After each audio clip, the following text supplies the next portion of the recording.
ešte predtým, než odpovieš, sám seba sa spýtaj.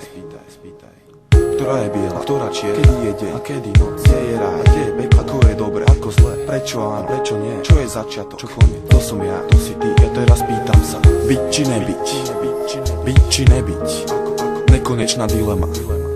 Presne tá, ktorá je tu odjak živá, prežíva aj naďalej v nás nájsť dôkaz. Sa raz za čas objaví hlas, ktorý zahalí ťa otázkou. A to je sieť, z ktorej cesty späť nie. Ty preto odpovedáš a podľa odpovede dostávaš karty a hráš. Smer si vyberáš, pričom priama a široká je cesta, končiaca peklom a úzka a kľukatá je tá, ktorá smeruje za svetlom. No a keďže ani minca nepadá na hranu, preto aj ty musí zvoliť svoju stranu, len tebou vytvorenú a tiež tebou zastávanú.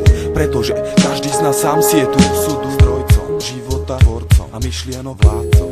Druhý môže ti byť radcom alebo zradcom, pretože tu každý má to svoje, no a väčšinu absolútne nezaujíma tvoje. To sú presne tie zdroje, kvôli ktorým život predstavuje neustále boje. A to nejsú iba moje paranoje, ale obrovské bludisko, východisko blízko. Ja neopustím boisko, pokým ty sám pravdu nespoznáš, neuznáš, že to, čo rozdáš, daruješ, patrí ti viac ako všetko, čo zoberieš. Ale aj tak vždy len podľa seba vyberieš, sám dileme odpovieš. No a preto je svet presne taký, aký si ho vytvoríš. No a tak mal by si to už konečne začať chápať, oči si otvárať a od zaboru klad rozoznávať a ľudí od ľudí rozpoznávať. Keď tak učiníš, zistíš, že klopeš na dvere a pritom len ty sám máš kľúč. No tak sa vo viere daj po smere k vyššej sfére, s odvahou, s ktorou svetelný lúč vybere sa hrdo krutou temnotou v každej jednej diere, v každej jednej diere, v každej jednej diere.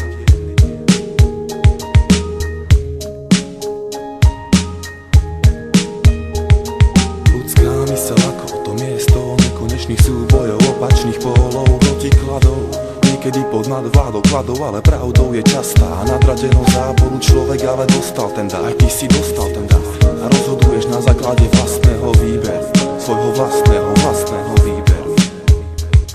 Všetky myšlienky vytvárajú slova, no a slova podnecujú činy, nič na svete nedieje sa len tak bez príčiny. Všetky akcie dočkajú sa reakcie, no a všetci ľudia, čo súdia, sa raz prebudia a zistia, že bezcielne blúdia nekonečnou tmou a že život už prestal byť hrou, ríšou snov a stal sa ostrov odvetových činov a poslednou metou ich životov.